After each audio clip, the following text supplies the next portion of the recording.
Good evening. How are you? Thank you for joining us during the month of April, Poetry Month. We are here in the mountains near Boone, North Carolina, and we would like you to use the chat box to let us know where you are, who you are. Now, we are 6 poets reciting themes from the perspective of an African American, an LGBT person, a Vietnam veteran, and a horse. But before we get started, we have a tribute for a poet who passed from us this year, a giant, Lawrence Ferlinghetti. Let us remember him. Lawrence was many things, but he was best known for his most famous book, Coney Island of the Mind, and also for successfully fighting censorship when he published Howl. What I have is a brief clip from filming with Lawrence at his apartment 5 years ago. Here's Lawrence Ferlinghetti, sine qua non, as my husband would say. Hey, Lawrence, were you frightened when you were arrested? No, I loved it. Did you? Good, good. Are you filming yet? Yeah. Oh, no, I was young and foolish, and I had lots of time. I figured I could spend a few years in jail and get a lot of reading done. I knew I wouldn't get a tyrannical sentence. It wouldn't be very long. And no, I wasn't a bit worried. When we had the American Civil Liberties Union to defend us, and they won the case. A young lawyer named Albert Bendick, who was his first trial case. He was just out of law school 3 years. Al Bendick, and he became the vice president of Fantasy Records in Berkeley. Wow. But Al won the case on the constitutional points of Second Amendment. Thank you so much for joining us tonight in looking at poetry, Voice of Diversity. The image is by Dr. Margaret Burroughs, a phenomena in Chicago as a visual artist, a poet, and also an arts activist. Hers is the first poem tonight, What Shall I Tell My Children Who Are Black? What shall I tell my children who are black of what it means to be captive in this dark skin? Villains are black with black hearts. A black cow gives no milk. A black hen lays no eggs. Black news comes bordered in black mourning clothes black. Black is evil, and evil is black, and devil's food cake is black. I will lift up their heads in proud blackness with the story of their fathers and their fathers' fathers, and I shall take them into a way back time. I will tell them of the black kingdoms of antiquity, of Kush, Timbuktu, of Kano, Ghana, and Benin. I will tell my children this and more. I must find the truth of heritage for myself and pass it on to them. Dr. Margaret Burroughs, quite a lady. This is my dear friend, Joseph Bathanti, reading. He is a North Carolina Poet Laureate, 2012 to 2014, and he's reading about a life experience that preceded his time as being a professor at Appalachian State University. In 1976, I came to North Carolina from my hometown of Pittsburgh. I had just gotten out of graduate school, and I was assigned as a brand new VISTA volunteer to the North Carolina Department of Correction. I worked at a prison in Huntersville, North Carolina, about 12 miles north of Charlotte, what was called a minimum close custody camp. My wife, Joan, who wasn't my wife then, was also assigned to the same prison project and worked in Gaston County at a camp for youthful offenders. Another thing that we did is we worked with an ex-offender organization in Charlotte, and a couple times a month took little kids to women's prison to see their moms. One of the things, of course, that people don't understand or think of is that when women are incarcerated, they leave behind small children. This poem is called Women's Prison. 2 Sundays a month, darkness still abroad, we round up the kids and bundle them into a restored salvage Bluebird school bus, repaint it green, and make the long haul to Raleigh, where their mothers are locked in women's prison. We pin the children's names and numbers to their coats, count them like convicts at lights out, sucking thumbs, clutching favorite oddments to cuddle as they ride, curled in twos on patch-sprung benches. They sleepwalk bashfully, the little aged, into the belly of the bus, eyes nailed to its floor. We feed them milk and juice, animal crackers, apples, stop for them to use the bathroom and to change the ones so young they can't help wetting. We try singing folk tunes and strike ballads as if off to picket or march with an army of babies, but their stony faces will not yield, and finally their passion to disappear puts them to sleep, not to wake until the old Bluebird jostles through the checkpoints into the prison. Somehow, upon reopening their eyes, they know to smile at the twirling, jagged grandeur surrounding the massive compound, concertina clotted with silver scraps of dew and dawn light, a bullet-torn shroud of excelsior scored in dismal fire, levitating in the savage Sabbath sky. By then, their mothers, in the last moments of girlish, raw-boned glory, appear in baggy, sky-blue prison shifts, their beautiful hands lifting to shield their eyes, like saints about to be slaughtered. As if the light is too much, the sky suddenly egg blue, plaintive, threatening to pale away, the sun still invisible, yet blinding, barefoot, weepy. They call their babies by name and secret endearment, touch them everywhere like one might the awakened dead. The children remain dignified, nearly aloof in their perfect innocence and self-possession, toddling dutifully into the arms of anyone who reaches for them, even the guards petting them too. When visiting hours conclude, the children hand their mothers cards and drawings, remnants of a life they are too young to remember, but conjure in glyphic crayon blazes, attempting to recollect the narrative that will guide them back to their imagined homes. The mothers peer from the pictures to the departing children, back and forth, straining to make the connection, back and forth until the children, already fast asleep as the bus spirits them off, disappear. This is the Welsh poet Mary Gray reading a poem by Robert Hayden about Frederick Douglass. I have a poem for you written by Robert Hayden, an American poet of African American background, born in Detroit in 1913, who lived until 1980. He was a poet, distinctly original, a singular voice in 20th century American poetry. Throughout his life, he resisted the categories invented to both limit and define what a writer could discuss. He had a distinguished teaching career, and in 1976 was appointed poetry consultant to the Library of Congress.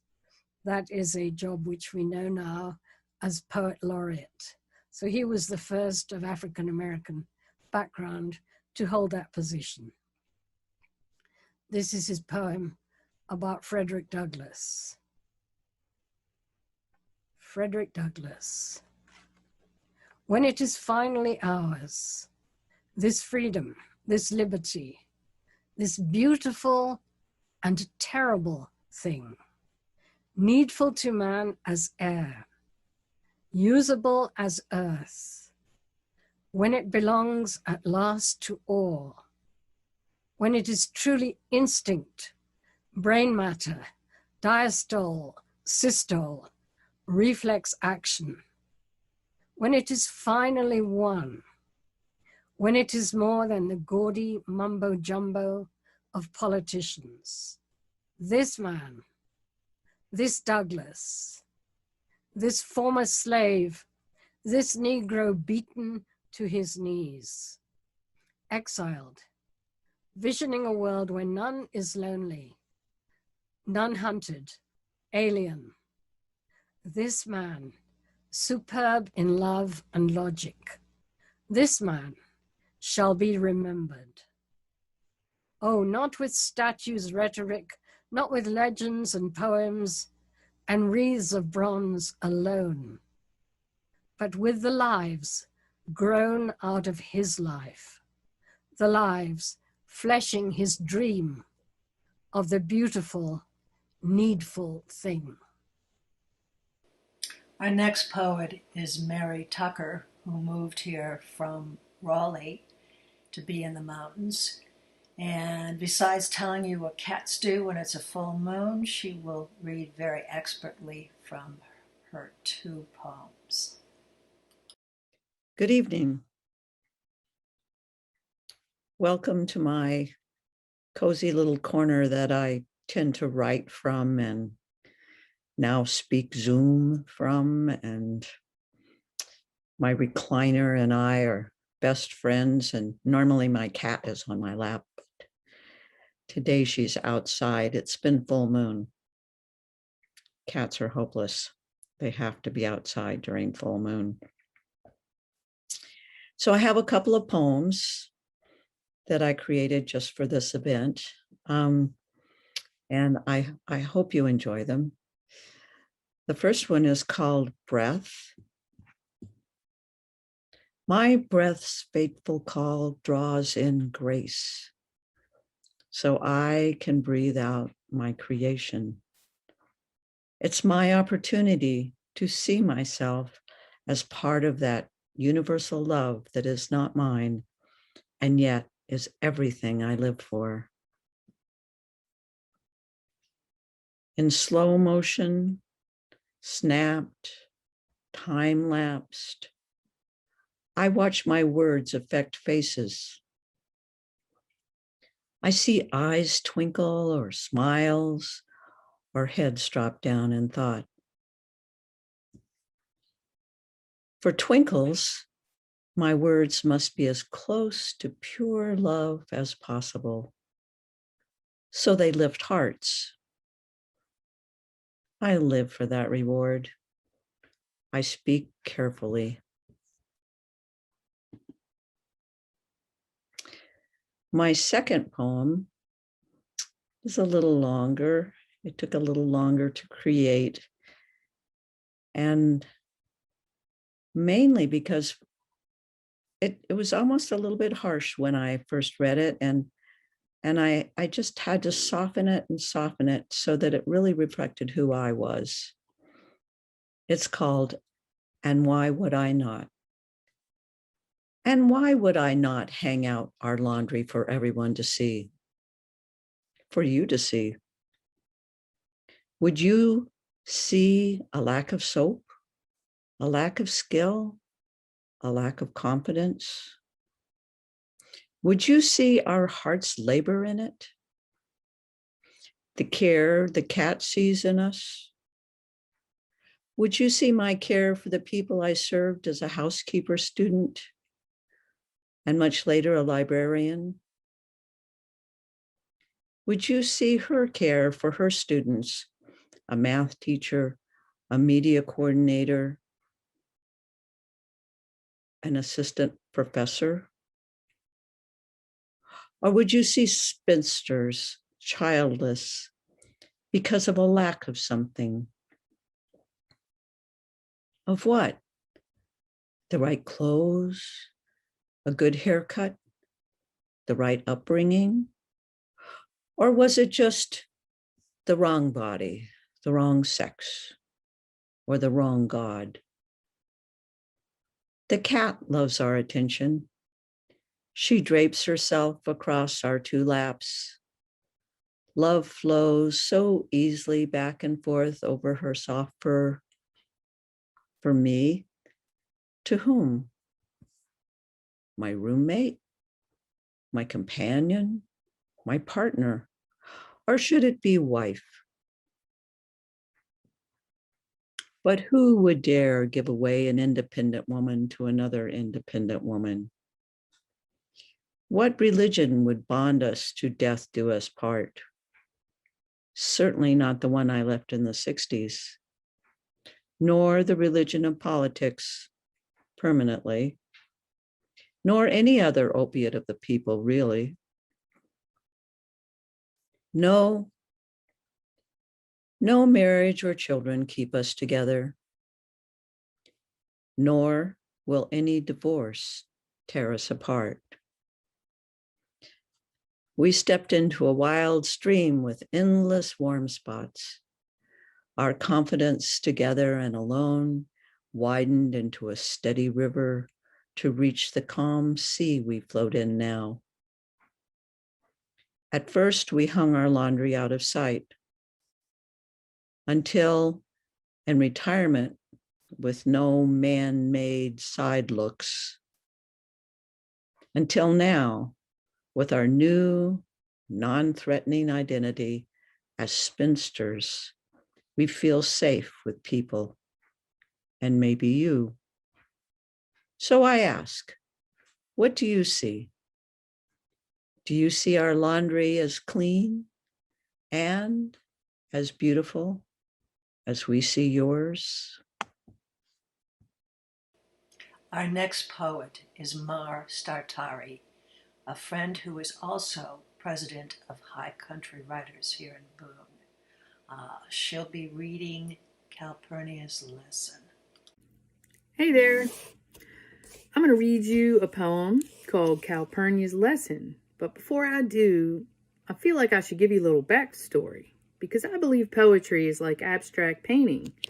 And when I look at an abstract painting, I always want to know, what the artist was thinking, or just the backstory, a little more about it. So the backstory on this one is that, let's see, I just wrote it, but it's about something that happened in 2016. And my daughter, Blue, was cast as Scout in a community theater production of To Kill a Mockingbird. This is her script.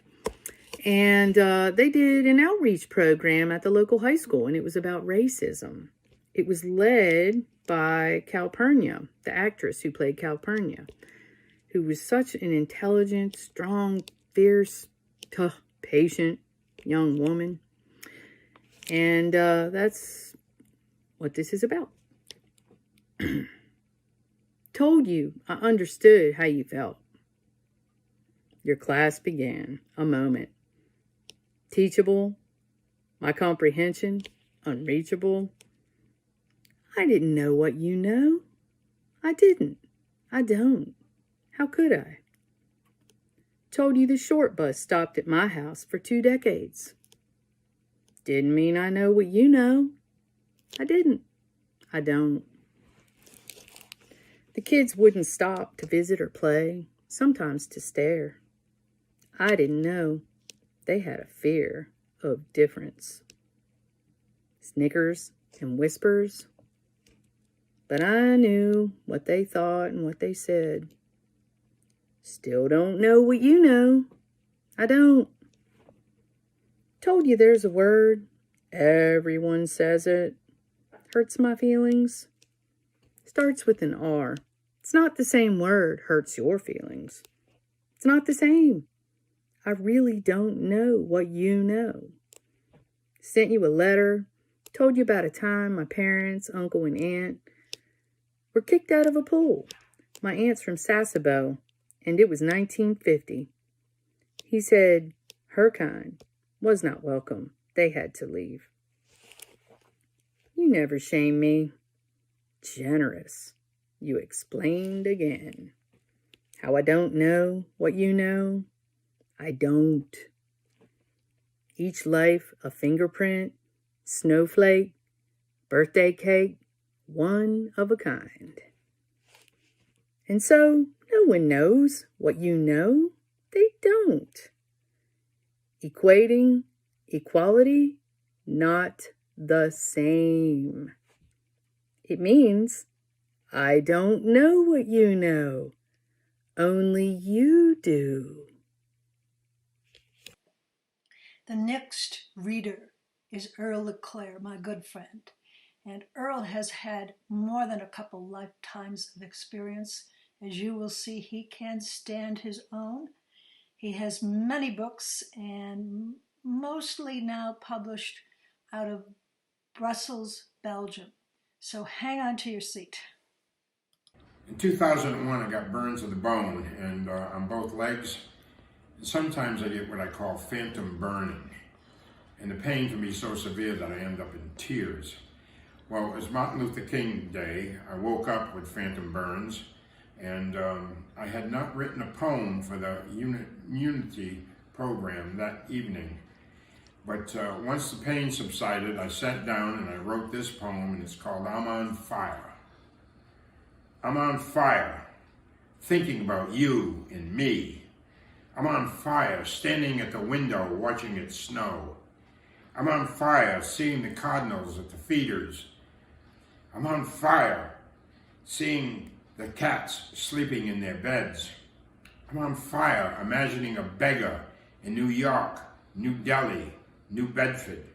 I'm on fire as the homeless swirl around me and boom. I'm on fire, reflecting on the rich, the privileged, who don't give a damn about the doomed. I'm on fire, hearing the evening news. I'm on fire. I'm on fire. I keep burning, burning. The smoke and the cinders keep rising, rising. I'm on fire, watching the smoldering in Australia and California. I'm on fire, knowing that children, women, and men are being bombed in places I once worked, visited, and loved. Baghdad, Damascus, Tel Aviv. I'm on fire with the news of school children being gunned down in my own country. I'm on fire, remembering the dead warriors, all my brothers. I'm on fire with thoughts of the wounded warrior, my son. I'm on fire, listening to the false promises of politicians worried about re-election so they can keep their hands in the till. I'm on fire, listening to the lies and the insanity of the traitors to the Constitution and the country. Donald Trump, Lindsey Graham, John Horsley, Ted Cruz, Michael Flynn, Paul Manafort. Oh, damn, don't get me started. I'm on fire, reading the words of Martin Luther King. Hate cannot drive out hate, only love can do that. As I try to love an enemy without exception, without expectation. I'm on fire, thinking about what the poet Juanita Tobin wrote. Blood is the same color, regardless the color of skin. I'm on fire, weeping in the flames of the sacrifice that vows to go on without end. I'm on fire with the desire for peace. I'm on fire with the prospect of hope. I'm on fire with the belief in the majesty of spirit. I'm on fire. I'm on fire. I'm still burning, still burning, still burning. I'm going to end tonight's program with my prose poem, Saving Trixie. And I'm going to precede it by telling you that in 1968, in an interview with my husband, Allen Ginsberg said that if we don't pay attention to the others in our planet, and he meant specifically plants. Allen had an affinity for plants. He could see their spirits.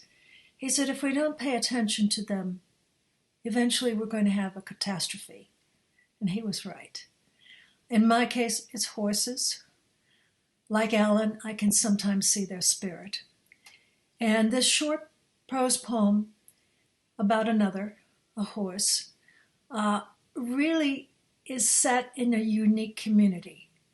This is a very old community here in the mountains. We've been broadcasting tonight from the area around Boone, North Carolina, in the western mountains of North Carolina. But this area goes back to the American Revolutionary War. And so families have known one another for generations. And it explains why what happened in the poem was able to happen. I had a horse who was suffering. A vet came to help. Unfortunately, she rolled down the hill into a pond, and I made one phone call. And this is what happened, that it was a spring Friday evening. Saving Trixie. Beaver Dams, a humdinger neighborhood which pulled poor Trixie out of the pond. Mike Braswell spent half an hour holding her head above water. George Reese dug open a wall with his track hoe for her escape. Joel and Justin Eggers brought a wide sling and placed it around her rump and then on the bucket. Height Reese helped while Dr. Hott directed the extraction, then gave her a shot for shock. I gave her 3 more antibiotic shots and fed her. And then the thunder started. One phone call. Thank you all for joining us. This particular version of poetry about diversity. I hope it's been entertaining, instructive to you, and that you have enjoyed the poets who are with me here, mostly from the area around Boone, North Carolina. And also we want to thank the Watauga County Public Library for their help in sponsoring this, the very first online edition of a poetry celebration. Thank you.